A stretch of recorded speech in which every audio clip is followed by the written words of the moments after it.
할렐루야. 복된 성일 아침입니다. 하나님 은혜와 축복이 우리 함께 하시기를 주님의 이름으로 축원합니다. 우리 같이 옆에 있는 분하고 인사 나누겠습니다. 사랑합니다. 뒤에 계신 분하고도 축복합니다. 특별히 오늘 아기 세례 받았는데 우리 아기들에게 또 그 부모에게 그 가정에 하나님의 축복이 넘치기를 주님의 이름으로 축원합니다. 사실 어린이날이 엊그제가 돼서 내일이 또 어버이날이 되다 보니까 오늘 어린이 주일이냐 어버이 주일이냐 이렇게 묻는 사람들이 있는데 오늘 어린이 주일이고요. 다음 주일이 어버이 주일입니다. 혹시 여러분들 올해 5월 5일이 어린이날인데 우리나라가 어린이날이 혹시 몇 주년 됐는지 아십니까? 5월 5일이 2023년도가 우리나라가 어린이날 제정한 지가 몇 년 정도 됐을 것 같아요? 대충 70년. 우리 만만한 또 주인숙 집사님 몇 년 됐을 것 같아? 80년? 101년입니다. 다들 놀라실 줄 알았습니다. 1923년 5월 1일 날 소파 방정환 선생님에 의해서 이제 어린이날이 제정이 되고요. 놀라운 것은요, 46년에 그러니까 해방이 되고 나서 46년에 5월 5일을 이제 그때부터 어린이날로 정했습니다. 그리고 57년에 그러니까 우리나라가 상당히 어린이에 다른 나라보다 관심이 많은 게 1957년에 어린이 헌장을 선포합니다. 그리고 1970년에 법정 공휴일로 정해가지고 지금까지 지키고 있습니다. 세계의 모든 나라가 다 어린이날이 있는데 일본은 좀 특이한 것 같아요. 일본은 남자 어린이날은 5월 5일이고요. 여자 어린이날은 3월 3일입니다. 그러니까 조금 일본은 우리하고 좀 다른 게 있습니다. 우리 교회는 오늘 어린이 주일이 어느 해보다도 아주 뜻이 깊습니다. 왜냐하면은 참 요즘 어린이들이 귀한 때, 아기들이 귀한 때 세례를 2명씩이나 이렇게 받았다는 것에 대해서 얼마나 감사한지 알 수가 없습니다. 우리 다시 한번 우리 원이현이 또 장지은이를 위해서 여러분들 많이 기도해 주시기를 바랍니다. 우리가 지금은 어린이라는 단어를 뭐 어렵지 않게 쓰고 있는데 제가 이렇게 좀 살펴보니까 어린이라는 단어를 쓴 것이 그렇게 오래되지 않습니다. 보면은요, 어린이라고 하는 단어를 1920년에 소파 방정환 선생님에 의해서 어린이라는 말을 사용하기 시작을 했다고 그래요. 그래서 이것을 이승 국어사전에 보면은 어린이는 뭐냐 이렇게 국어사전에 나오기를 뭐라 그러냐면은 어린이는 어린아이를 높여서 부르는 말로써 나이가 어린아이란 뜻이다. 그러니까 그전에는 어린이라는 말이 없고 어린애, 어린아이 이런 말을 썼는데 이제 어린아이를 좀 높여서 부르는 말이 어린이라고 하는 거예요. 이제 그때부터 어린이라는 말이 보편화되기 시작을 했습니다. 1957년에 어린이 헌장이 나왔는데 1988년에 어린이 헌장을 이제 시대에 맞춰서 다시 재개정을 하자 그래서 9개 있었던 어린이 헌장을 11개로 나눴습니다. 오늘은 어린이 주일이기도 하고 또 어린아이 세례를 받기도 해서 어린이에 관심을 갖자고 어린이 헌장을 제가 좀 소개하려고 그래요. 어린이 헌장이 있는 것도 모르는 사람이 있을 것 같은데 한번 보겠습니다. 올려주세요. 어린이 헌장. 제가요 깜짝 놀랐어요. 첫째, 어린이는 건전하게 태어나 따뜻한 가정에서 사랑 속에 자라야 한다. 참 의미가 있는 것 같아요. 건전하게 태어나야 된대요. 무슨 말인지 여러분 대충 아시겠죠? 건전하게 태어나서 따뜻한 가정에서 사랑을 받으면서 자라나야 된다. 그게 첫 번째예요. 어린이 헌장 11가지가 있는데 다 중요하죠.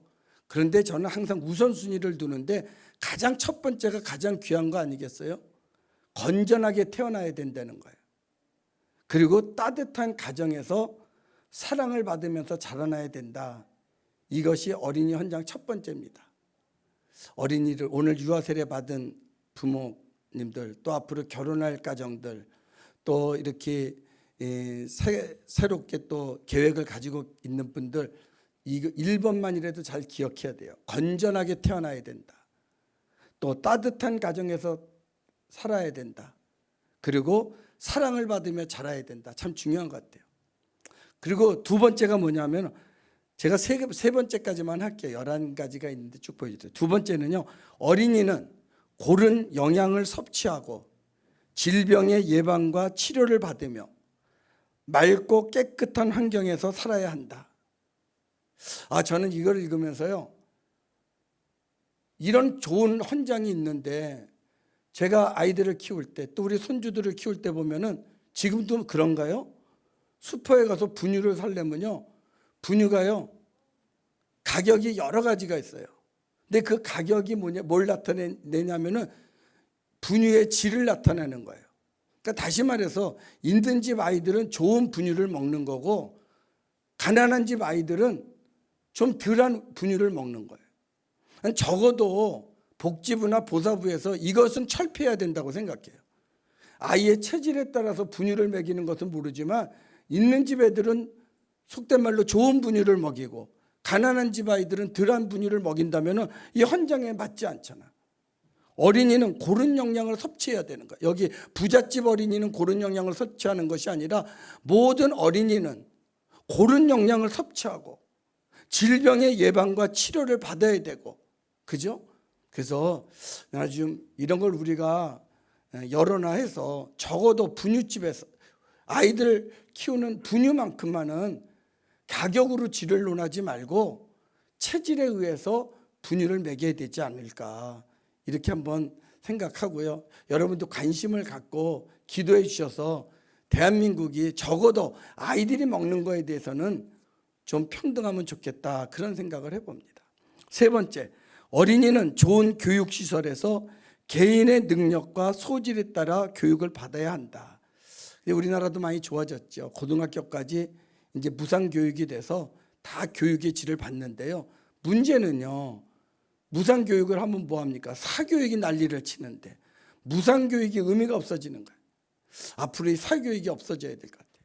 그래서 유럽이나 미국 같이 사교육 없이 공교육 속에서 예능과 체능과 모든 학습을 거기서 다 배울 수 있는 그러한 체계가 돼야지, 공교육, 무상교육하면 뭐합니까? 이렇게 사교육이 난리를 쳐가지고 가진 자와 못 가진 자의 불균형이 일어난다면 이 또한 어린이 현장에 맞지 않는다, 이런 생각을 해봅니다. 네 번째는 이런 거예요. 어린이는 빛나는 우리 문화를 이어받아 새롭게 창조하고 널리 펴나가는 힘을 길러야 한다. 다섯 번째, 어린이는 즐겁고 유익한 놀이와 오락을 위한 시설과 공간을 제공받아야 한다. 여섯 번째, 어린이는 예절과 질서를 지키며 한 결의로서 서로 돕고 스스로를 이기며 책임을 다하는 민주 시민으로 자라야 한다. 일곱 번째, 어린이는 자연과 예술을 사랑하고 과학을 탐구하는 마음과 태도를 길러야 한다. 여덟 번째, 어린이는 해로운 사회환경과 위험으로부터 먼저 보호되어야 한다. 아홉 번째, 어린이는 학대를 받거나 버림을 당해서는 안 되고 나쁜 일과 힘겨운 노동에 이용되지 말아야 한다. 열 번째, 몸이나 마음에 장애를 가진 어린이는 필요한 교육과 치료를 받아야 하고 빗나간 어린이는 선도되어야 한다. 열한 번째, 어린이는 우리의 내일이며 소망이다. 나라의 앞날을 짊어질 한국인으로 인류의 평화에 이바지할 수 있는 세계인으로 자라야 한다 하는 이 말이 제일 마음에 드는 것 같아요. 여러분, 어린이들을 위해서 기도할 때요, 그저 잘 먹고 잘 사는 것만 기도하지 말고요, 하나님 우리 아이가 정말 대한민국을 살리고 세계를 살리는 그런 훌륭한 아이로 성장하게 해주세요, 이렇게 좀 넓게 기도하면서 키우면 좋겠어요. 제가 일부 예배 때도 시간이 없지만 이 얘기를 했어요. 아마 저보러 개인적으로 존경하는 사람을 찾아라 그런다면 아마 많은 사람들이 무슨 우리나라에서는 김구, 뭐 슈바 있죠, 뭐 이런 사람들을 많이 찾을 수 있을 거예요. 근데 저는 개인적으로 유일한 박사를 참 좋아합니다. 좋아하는 걸 넘어서 존경해요.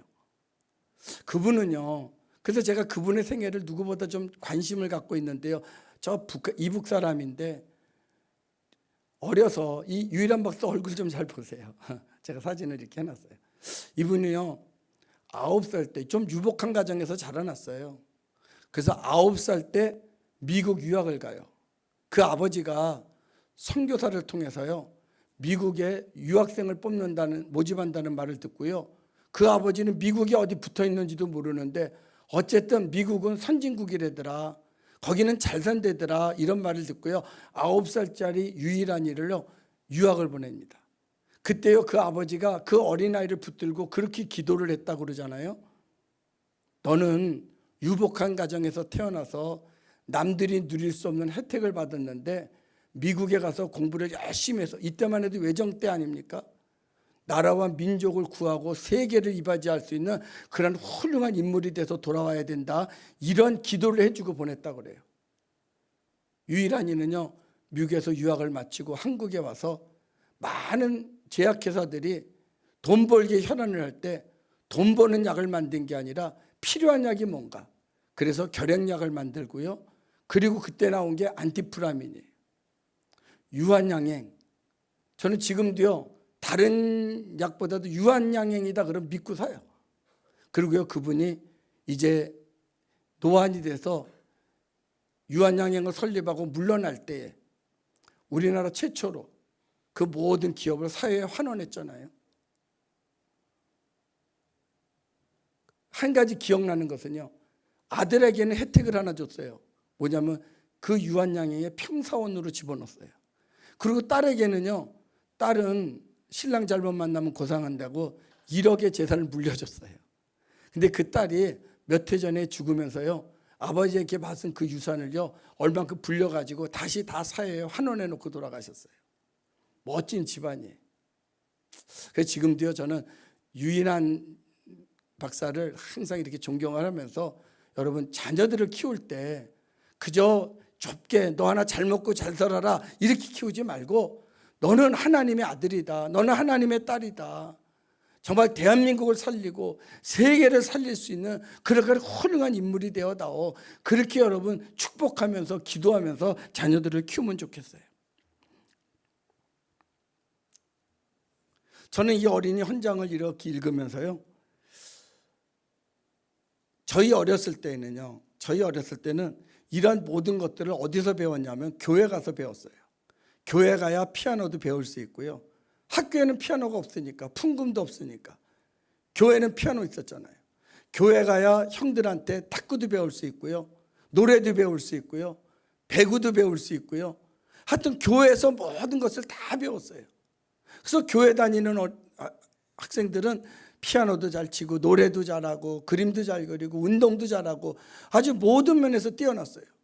근데 언제부터인지 학교 교육이, 사교육이 막 활성화되면서 교회에 보내는 사람들이 적어지게 되고, 아이들이 이제는 오직 입시 위주의 학생들이 되고 말았어요. 점점 갈수록 더 입시 위주의 교육을 하다 보니까, 여러분 어떤 현상이 나온지 아세요? 요즘 신문에 보면은 극단적 선택을 하는 아이들이요, 10대예요. 근데 옛날에는 그냥 몰래 극단적 선택을 했는데, 지금은 극단적 선택을 하면서 어떻게 하냐면은 SNS로 생중계를 하면서 극단적 선택을 해요.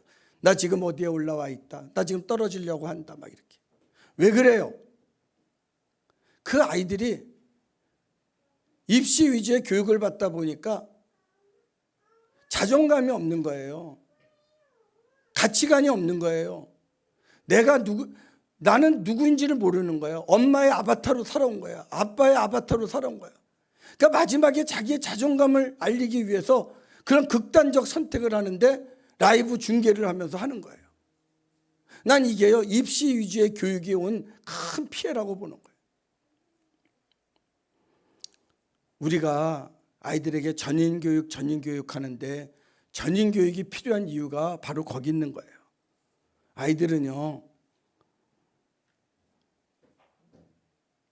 도화지가 같아요. 흰 도화지와 같아서 어른들이 거기다가 빨간색을 그리면 빨개지는 거고요, 노란색을 그리면 노래지는 거예요. 어떤 그림을 그리느냐에 따라서 그 아이의 인격이 형성이 되는 거예요.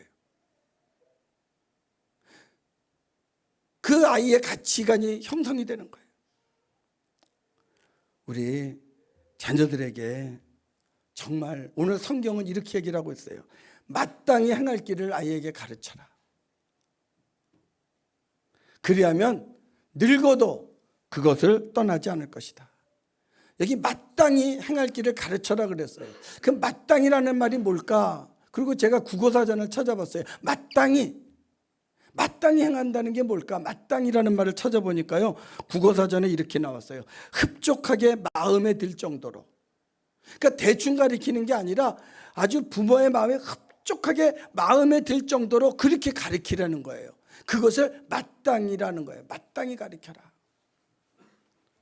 그리고 또 그 가르치라는 말도 우리 개역개정에는 가르치라고 나왔지만 번역 성경에는 훈련하라, 영어 성경에는 트레인 업해라 그랬어요. 트레인 시키라는 거예요. 우리 운동선수들 막 트레인 시키잖아요. 훈련 시키잖아요. 그러니까 한 번 가르쳐 주는 것으로 끝나지 말고 계속된 훈련으로 그가 부모의 마음에 흡족할 때까지 훈련을 시키려는 거예요. 여러분, 우리가 수영장 가서 수영을 배우면 코치가 있다가 수영 이렇게 하세요. 가르쳐 주고 마나요? 가르쳐 주는 것으로 끝나는 게 아니라 그 아이가 익숙해질 때까지 계속 트레이닝을 시키는, 훈련을 시키는 거예요. 계속. 그래서 어느 정도 그거 막 흡족해지면 그 다음 단계, 그 다음 단계, 그 다음 단계 이렇게 가는 거예요. 여기서 마땅히 가르치라고 하는 것은 바로 그런 거예요.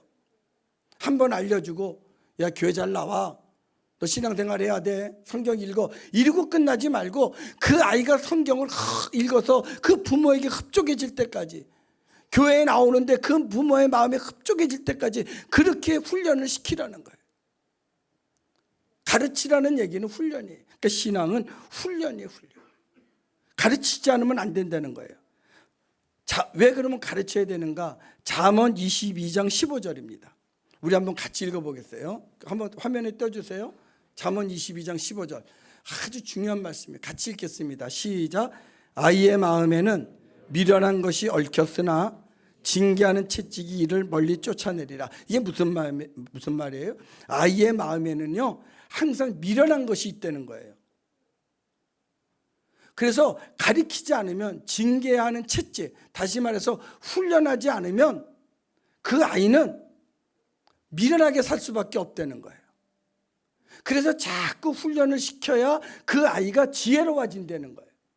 그 마음에 미련한 것이 가약화되는 거예요. 마치요, 화단을 가꾸지 않으면 화단이 잡초로 무성해지는 거예요.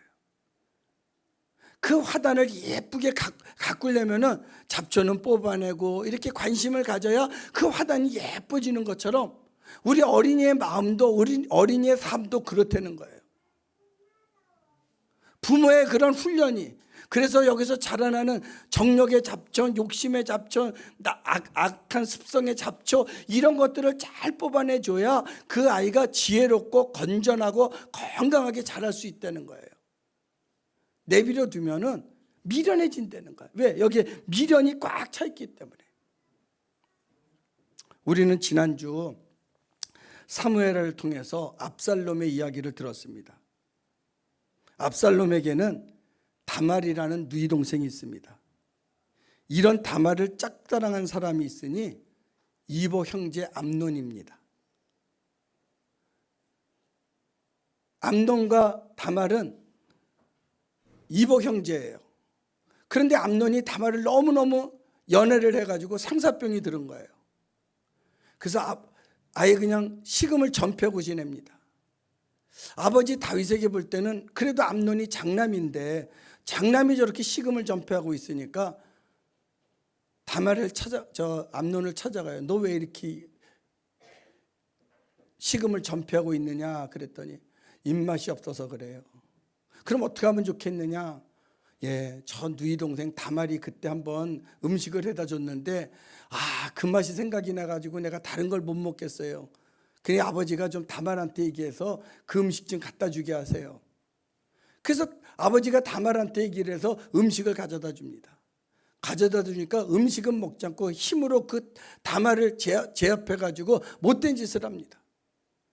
그리고 난 다음에는요, 그다음부터는 다말을 쳐다보지도 않는 거예요. 그러니까 다말이 있다가 오라버니, 나한테 못된 짓 한 것보다 더 나쁜 것은 나를 모른 척하는 거라고. 그래도 뭐 받아들이지도 않는 거예요. 쳐다보지도 않는 거예요. 근데 다말에게 친오빠가 있어요. 누구냐면 압살롬이에요. 압살롬이 그 얘기를 들었어요. 내 누이 동생을 건드리고 저렇게 못되게 놀아? 이 다말이 무서워요. 여러분, 무서운 사람은요, 막 시끄럽게 떠드는 사람이 무서운 사람이 아니고요, 말하지 않고 뻥 하는 사람이 무서운 사람이에요. 압살롬이가요, 다말을 딱 얘기를 하더니 너 가만히 있어라. 그리고 2년을 말을 안 해요. 2년을 꼭 참아요. 분위기가 어느 정도 가라앉았을 때쯤 돼서요, 농사 짓는 농업국가에서는 추수날이 축제지만 이 목축하는 나라에서는 양털 깎는 날이 축제날인데, 그날 양털을 깎으면서요, 암논과 그 형제들을 초대합니다. 우리 축제하니까 오라고. 그리고는 자기 집 종들에게 이렇게 시킵니다. 내가 암논에게 술을 많이 취하게 할 테니 너는 그때 암논을 죽이라고. 모든 책임은 내가 진다. 그래서 그날이요, 암논을 죽입니다. 아버지 다윗이 얼마나 기절했겠어요. 장남을 죽여놨으니. 그리고 이 압살롬은요, 외갓집으로 도망가요. 그 외갓집이 구술이에요. 그리고 거기서 또 3년을 꼼짝 않고 지냅니다. 1년이 지났어요. 2년이 지났어요. 아버지는 아버지잖아요. 아무리 압살롬이 못된 짓을 했어도 아버지는 압살롬이 생각이 나는 거예요. 저놈이 죽었는지 살았는지. 그게 아버지예요. 그래서 요압을 시켜가지고 압살롬을 확인해봐라. 그러니까 요압이 눈치가 빠르니까 다윗이 압살롬을 보고 싶어 하는구나 이렇게 생각하고 얘기를 합니다. 그러지 말고 압살롬을 데려오라고. 더 이상 이제 방치하지 말라고. 그래서 압살롬을 예루살렘 궁으로 데리고 옵니다. 그렇지만 잘못한 것은 있으니까 얼굴을 보질 않는 거예요. 저 뒷방에 있게 만듭니다. 그리고 또 2년이 지나요. 압살롬도 대담해요. 그러고 난 다음에 압살롬이 요압에게 얘기를 합니다. 아버지가 나를 불렀으면 죽이든지 살리든지 하지 이렇게 방치하면 어떡하냐고. 당신 가서 얘기하라고. 내가 죄를 있으면 죽이고 그렇지 않으면 나를 용서하라고. 얼마나 윽박을 지르는지요. 다윗이요, 용서를 해줘요. 여기서 중요한 게 있어요. 압살롬이 자기의 잘못을 회개했나요? 자기의 잘못을 깨달았나요? 아니요. 자기는 잘못했다고 생각하지 않는 거예요. 그리고 아버지를 윽박질려서 결국은 용서를 받아냅니다. 우리가요, 회개 없는 용서, 야단 없는 용서는요, 그 아이로 하여금 잘못된 판단을 하게 만들어요. 그래서 결국 이 압살롬이가 아버지를 내쫓고 자기가 왕이 되겠다고 반란을 일으키는 주인공이 되지 않습니까? 왜 압살롬이 이렇게 잘못된 길로 갔어요? 성경은요, 다윗이 압살롬이 죄를 졌을 때, 잘못했을 때 응징하지 않아서 그랬다는 거예요. 정말 사랑하는 자라면은 아이가 잘못했을 때 그 잘못을 지적해주고 그 잘못을 책망해주고, 성경에는 채찍으로 가라고 그랬어요. 그래서 잘못한 것을 가르쳐줘야 그 아이가 건강하게 바르게 자랄 수 있다는 거예요. 그렇지 않으면 바르게 자라날 수가 없는 거예요. 그럼 세상이 어떻게 되겠어요? 그래서 성경에 뭐라 그랬냐면은 행할 길이 무엇인지 가르쳐줘라 그랬어요. 그 행할 길이 무엇인가에 대해서 잠언 22장 6절 번역 성경에 보면 이랬어요. 그 행할 길이 뭐냐? 올바른 길을 가르쳐줘라. 이 세상을 살아가는데 어떤 게 올바른 길인가? 그 행할 길이라는 게 바로 그런 거예요. 이 세상을 살아가는 데 있어서 이 아이가 어떤 것이 올바른 길인가를 가르쳐 주시라는 거예요. 진작이 우리나라도 기독교 교육의 뿌리를 내려서 이런 올바른 길을 가르쳐 줬다면 우리나라 정치가, 우리나라 경제가, 기업이 이렇게 혼란스럽지 않을 텐데 전부 올바른 길을 가지 않기 때문에 이렇게 혼란스러운 거 아닙니까? 여러분, 올바른 길이 어떤 길이에요? 한마디로 말하면요, 올바른 길은 사람답게 사는 길이 올바른 길이에요. 사람처럼 사는 게 올바른 길이에요. 하나님이 기뻐하시고 원하시는 길, 그것이 바로 사람답게 사는 길이고 사람처럼 사는 길이에요. 어떤 일을 해나갈 때에 그 일을 결정할 때 그 결정의 기준이 이게 과연 사람답게 사는 길인가? 이게 사람이 행하는 일인가? 이게 하나님이 기뻐하시는 일인가? 이게 하나님이 원하시는 길인가? 적어도 기준을 거기다 삼으라는 거예요. 근데 우리는 그 기준점이 뭐예요? 이게 얼마나 내게 유익이 되는가? 이렇게 하면 얼마나 돈이 남는가? 이렇게 하면 내가 얼마나 잘 살 수 있는가? 욕심에다가 기준을 맞추니까 잘못된 길로 갈 수가 있는 거예요.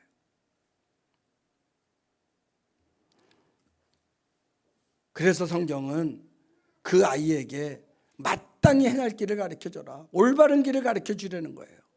사람처럼 사는 길을 가르쳐줘라. 하나님이 기뻐하시는 길을 가르쳐줘라. 그걸 말씀하고 있는 거예요.